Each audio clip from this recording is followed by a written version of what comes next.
Hello friends, welcome back again. I hope you all are doing good. In this video, we are going to learn how can we do account settings on the eBay app. So let's get started. Once you open the eBay app, you will get this page. Here you need to click on the profile on the top.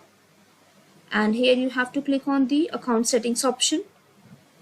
And after that, you will get this page. Here you can see you can provide your information here. You can just choose your country first.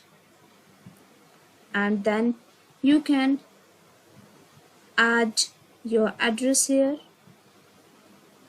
If you want, you can also give additional information. This is optional, so you can leave this. And you can select your state from here. Now add your PIN code, and you can also add your phone number here. Firstly, you must add your country here. Now click on the continue. So here you are with the eBay. So this is how you can do account settings on the eBay app. So that's it for this video, guys. I hope it was great help to you. Thanks for watching this, and I will see you in the next video.